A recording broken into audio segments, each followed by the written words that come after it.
সিঁড়ির নিচে ময়লাতে রাত্রি যাপন করছে প্রতিবন্ধী আলামিন। গত 2 বছর ধরে এভাবে সে রাত্রি যাপন করছে এখানে। আশপাশে ময়লা আচ্ছন্ন এবং নেই কোনো মশারি।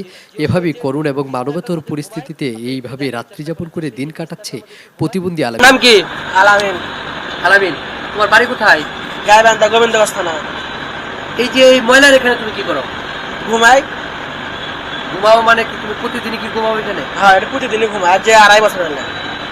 2.5 বছর ধরে তুমি এখানে বসবাস করছো। কিভাবে তুমি বসবাস করছো? এখানকার ময়লা আবর্জনা নোংরা পরিবেশ একবারে খুব বাজে অবস্থা। তুমি কিভাবে এখানে বসবাস করছো? এই পরিবেশ ইংরেজিতে আছে তো তা ঘুমান নাই কি বল কষ্ট এই লাগবে তা মশা ধরে সবই ধরে। এখানে কেন থাকো? তোমার বাসা বাড়ি পরিবারের মা বাবা এরা কোথায়?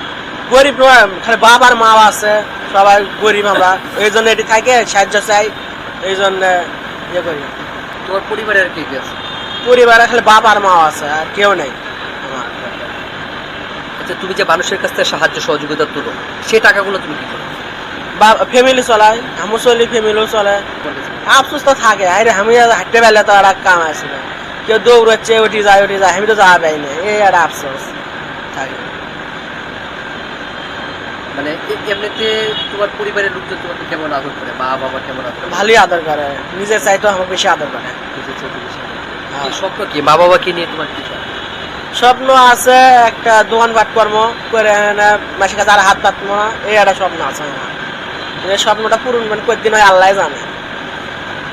প্রিয় দর্শক, দেখেন, একজন প্রতিবন্ধী একটি ছেলে যার বয়স সর্বোচ্চ 19 থেকে 20 বছর হবে, তার স্বপ্ন হয়েছে যে তার মা বাবাকে সে সুন্দর ভালোভাবে রাখবে এবং মা বাবাকে নিয়ে তার পুরো স্বপ্ন, এবং তার ইচ্ছা যে যেহেতু সে নিজে চলতে পারে না, সে মানুষের কাছে কখনো হাত পাতবে না, ছোট্ট একটি দোকান দিবে, সেই দোকান থেকে যে ইনকাম হবে তা দিয়ে চলাফেরা করবে।